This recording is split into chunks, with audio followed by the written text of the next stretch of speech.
Querida juventude, é uma alegria poder estar falando de novo com vocês, trazendo a palavra do nosso Deus, a mensagem do nosso Deus, e nesse momento histórico que o Senhor está fazendo na nossa convenção, na nossa associação e na Jubamate como um todo. Eu gostaria de ler no capítulo 1 de Neemias, apenas o versículo 11, e meditar nesse período com vocês sobre recomeço, reinício, reconstrução. E nós lemos o seguinte: Ó Senhor, estejam atentos os teus ouvidos à oração do teu servo, e à oração dos teus servos que se deleitam em temer o teu nome, e faze prosperar hoje o teu servo, e dá-lhe graça perante este homem. Então eu era copeiro do rei. Queridos, eu acredito que alguns dos jovens trabalham com construção, e quem trabalha nessa área sabe que é mais fácil pegar uma casa do zero e construir, terminar, respaldar, colocar a chave e entregar, do que pegar uma casa que foi começada e foi interrompido por qualquer motivo. Normalmente, no recomeço, as estruturas de ferro, elas vão enferrujando e não aproveita mais para muita coisa.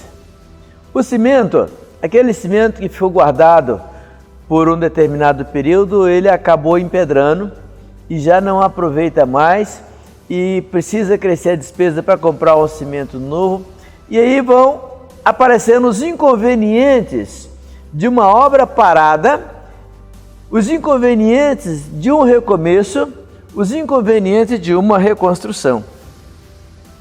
No caso que nós temos diante de nós, Neemias, ele sabia de todos esses desafios. Neemias, ele sabia de toda essa conjuntura difícil quando ele decide reconstruir os muros de Jerusalém. Naquela cidade, uma cidade sem muros, era uma cidade sem segurança, era uma cidade sem dignidade, era uma cidade sem governo, era uma cidade desprezada. E quando Neemias ele fica sabendo daquela situação, através do seu irmão, Anani, ele entra numa situação de desgosto, nós poderíamos dizer até mesmo numa situação de depressão, e toma a decisão certa. Neemias vai para o joelho. Neemias vai conversar com Deus e começa a chorar diante de Deus, colocar diante de Deus a situação caótica que estava a cidade de Jerusalém, que era a capital do reino, mas também ele coloca, queridos, a situação caótica que estava a vida espiritual da nação, que estava a vida moral da nação. Quando a gente olha para Neemias e para a oração que ele apresenta diante de Deus, nós poderíamos pensar que Neemias ele poderia ter dito: Deus, os nossos pais erraram, os nossos pais pecaram, nós hoje estamos aqui sofrendo a consequência da desobediência dos nossos pais. Mas o que Neemias faz, queridos? Ele se inclui. Nós e os nossos pais pecamos. Nós e os nossos pais erramos. Nós e os nossos pais falhamos com o Senhor. E agora ele começa a pedir perdão, não apenas pelos pecados passados, mas começa a pedir perdão pelos pecados do presente. E segundo o que nós temos aqui, queridos, o livro de Neemias, na verdade, é um tratado de reconstrução, com todas as implicações, com todos os desafios, mas é o tratado de um homem que soube olhar para Deus, soube olhar para o alto e avançar e também vencer. Nós vemos hoje a diretoria atual da Jubamat. Você jovem que está passando por esse processo, juntos, vocês têm um desafio de uma envergadura talvez maior do que a envergadura do desafio que Neemias tinha diante de si. Porque vocês vão precisar reconstruir uma juventude que simplesmente parou. Me permita, sem ser saudosista, me permita falar um pouco da nossa Jubamat, quando ainda não era Jubamat. Hoje, os atuais líderes da denominação, como o pastor Carlos Ribeiro, ali da Igreja Boas Novas, né? Posso dizer que nós estávamos no comando da juventude. E eu não gostaria de ser injusto, mas eu sei que você, né? Eu não vou citar todas as pessoas daquela época, mas nos idos de 1982, 83, 84, quando a liderança estava com o pastor Carlos, irmão Joelso e irmã Gemima, que hoje estão em Campo Grande, o irmão Chiquinho, o Joabe Santiago, que hoje ele está na glória, juntamente com outros tantos gigantes, construíram uma juventude no estado do Mato Grosso, que promoviam, queridos, grandes eventos, com o estado inteiro participando numa denominação que era muito menor do que o que nós somos hoje. Eu lembro de 1982, nós tivemos um grande congresso em Diamantino. Em 1983, nós tivemos um grande congresso da região centro-oeste, incluindo Minas Gerais estava lá naquele congresso. Veio gente de Brasília, gente do Mato Grosso do Sul, gente de Goiás, gente, enfim, da região centro-oeste. E nós tivemos aqui um final de semana extraordinário com essa juventude toda, louvando, glorificando e exaltando o nome do Senhor. Um fato curioso, no congresso em Diamantino, nós estávamos, irmãos, com um convite da primeira igreja batista de Tangará da Serra. Só que, juntamente com um convite que veio, a igreja mandou os 10 mandamentos da igreja para poder sediar aquele congresso.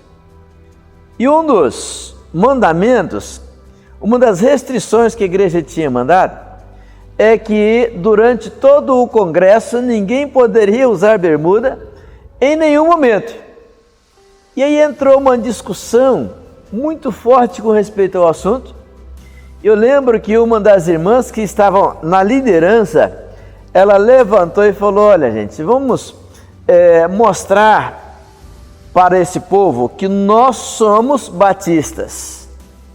E como juventude batista, nós sabemos realizar um grande congresso numa igreja liberal, mas nós também sabemos realizar um grande congresso numa igreja que tem restrições. E aquilo encerrou a discussão e a juventude foi toda para Tangará da Serra naquele momento e, olha, foi extraordinário. Foi muito bom. E aquele congresso marcou aquele momento da nossa denominação. E daquela juventude saíram os líderes denominacionais, os líderes atuais de hoje, né? Então, isso, queridos, nos dá uma dimensão que a juventude, ela é capaz de realizar grandes coisas quando ela está unida. A juventude, ela é capaz de realizar grandes coisas, mesmo que seja uma reconstrução como nós estamos fazendo, quando ela se volta para o joelho, ela se volta para a oração, se volta para depender do nosso Deus. Eu creio que cabe a diretoria atual da Jubamate pegar essa instituição que está caída, que está em ruínas, se inspirar na força e na glória do passado e agora conduzir essa juventude para a realização de grandes obras que tem para frente, que tem para ser realizado. E eu confio na capacidade desta diretoria eleita, supervisionados aí pelo pastor John Lennon, como conselheiro. Eu acredito que essa juventude pode fazer grandes coisas. Agora precisa ter o coração de Neemias. Se nós estamos nessa condição, não é porque a liderança parou, é porque nós jovens paramos. Se nós estamos nessa condição, não é porque alguém pecou, é porque nós pecamos. Se estamos nessa condição, não é porque alguém falhou, é porque nós falhamos. E quando a gente coloca isso diante de Deus, amados irmãos, com o nosso coração, fazendo parte desta obra, isso move o coração do nosso Deus. Isso muda a direção, isso conduz em outro rumo. Queridos, nós estamos saindo aqui de uma situação caótica do ponto de vista humano. Covid-19 esfriou a fé de muita gente. Covid-19 afastou muita gente. Mas eu quero analisar com você, dentro dessa situação caótica que o Brasil, que o mundo está vivendo, eu quero analisar com você rapidamente algumas lições de Neemias. O primeiro dessas lições é a necessidade de entender que quem vai recomeçar precisa ter uma vida de intimidade com Deus. Precisa buscar um relacionamento pessoal com Deus e fazer uma confissão de pecados. Como eu já falei lá atrás, o verso 7. Na verdade, nós, notem bem isso, nós temos procedido perversamente contra ti e não temos guardado os teus mandamentos, nem os teus estatutos, nem os teus juízos que ordenastes a teu servo Moisés. Queridos, a situação era realmente difícil e Neemias, ele sabia disso. Neemias, ele tinha consciência disso e por conta disso, ele se coloca diante do Senhor e fala: Senhor, nós erramos, nós pecamos, nós falhamos. E a palavra diz, amados irmãos, que Neemias, ele começa a orar no mês de Nisan, seria talvez o mês aí de novembro, o mês de dezembro. E ele ora até o mês de Quisleu. Quisleu seria março ou abril. Nós temos aí, então, 6 meses em que Neemias, ele ora, Neemias, ele chora, Neemias, ele se coloca em quebrantamento diante do Senhor.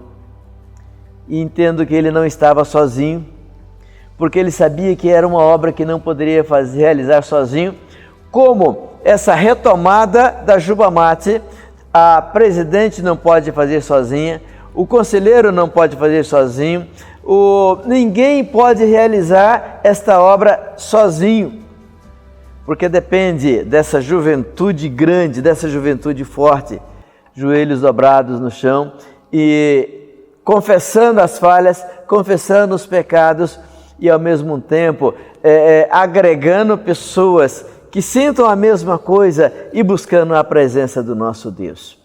No caso de Neemias foram 6 meses.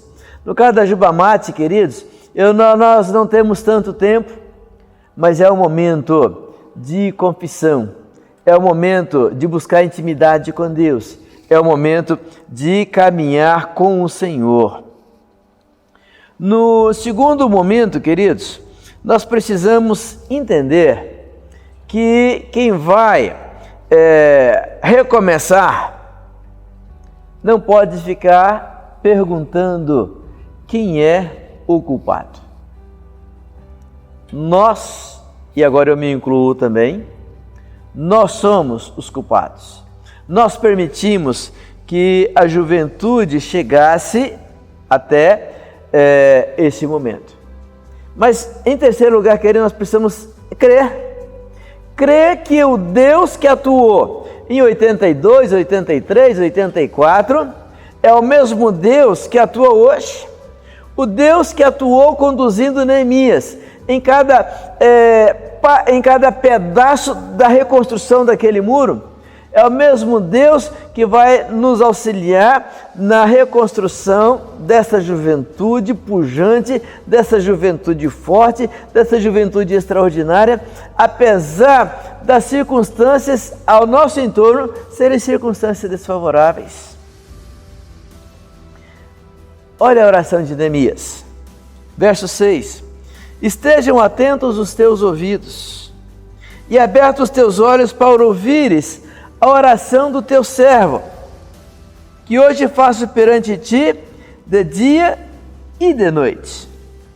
E aí ele completa: eu e a casa de meu pai pecamos. Neemias, ele sabia que se eles haviam fracassado na retomada, eles poderiam vencer, eles poderiam avançar, eles poderiam conquistar. E em último lugar, queridos, eu quero pensar com você que quem vai reconstruir, quem vai recomeçar, não pode focar nos fracassos do passado, mas tem que focar nas soluções para o futuro. No nosso caso, o verso que nós lemos no começo, Neemias, ele começa a orar e começa a colocar diante de Deus a pessoa do rei. Ele sabia que a chave para a solução daquela situação, a chave para a situação daquele problema, estava na pessoa do rei. E ele então começa a interceder que Deus tocasse no coração daquele homem. Como que Deus ia fazer? Neemias, ele não sabia. Neemias não tinha a menor noção, porque um soberano na posição de comando que Artaxerxes estava, não estava nem um pouquinho preocupado com uma cidade destruída, com uma cidade com os muros quebrados, com uma cidade que não tinha solução. Mas Neemias começa a orar pelo rei. Neemias começa a interceder pelo rei. Neemias começa a colocá-lo no altar do Senhor. É interessante, queridos, que demorou 6 meses para o rei perceber que alguma coisa diferente estava acontecendo com Neemias. Mas o dia que o rei percebeu, o dia que o rei notou que tinha alguma coisa diferente, Neemias ele já estava com um projeto de reconstrução dos muros de Jerusalém todo na cabeça. Então, ele não vai traçar metas, ele não vai traçar projetos, ele não vai, pelo contrário, aqueles 6 meses de oração, ao mesmo tempo que era tempo de oração, tempo de intercessão, era também tempo de planejamento. E quando o rei fala, Neemias fala: ó rei, como é que eu não vou estar triste se a cidade onde os meus pais estão sepultados está em ruína? E o rei olha, eu imagino aquele olhar de compadecimento. Neemias, o que é que você quer? Majestades, eu quero ir lá reconstruir a cidade dos meus pais. E o rei olha para ele e fala: quanto tempo? E ele determina o tempo. Nós sabemos que foi um período aí de 12 anos. Ele determina o tempo e o rei fala: então, olha, o que é que você precisa? O coração de Neemias bate forte. Ele manda um telegrama para o céu e fala: olha, eu preciso disso, eu preciso disso, eu preciso disso, eu preciso disso, eu preciso de carta, eu preciso de madeira, eu preciso de dinheiro, eu preciso de autoridade, eu preciso. E o rei olha para ele e fala: não, tudo isso você tem, você pode ir. Queridos, e Neemias vai. E quando chega na cidade, ele passa 3 dias sem falar com ninguém o que ele ia fazer. Mas ele sabia aonde ele queria chegar. E eu acredito que você como jovem forte, você como integrante da Juba Mate, também sabe aonde você quer chegar com essa juventude. Então, querido, abraça a sua diretoria. Querida diretoria, abraça essa juventude nos 4 quadrantes do estado de Mato Grosso. E vamos caminhar de cabeça erguida para rumo à vitória, porque a vitória é nossa, em nome de Jesus. Basta que você, jovem, creia. Basta que vocês, liderança, abracem. E a reconstrução vai ser tão rápida como foi a reconstrução dos muros de Jerusalém. Jerusalém, Neemias demorou 52 dias. A reconstrução da nossa juventude, temos condições de fazer em muito menos tempo. Amém? E o Senhor a todos abençoe, em nome de Jesus. E vamos juntos reconstruir para a glória do nosso Deus. Em nome de Jesus. Amém.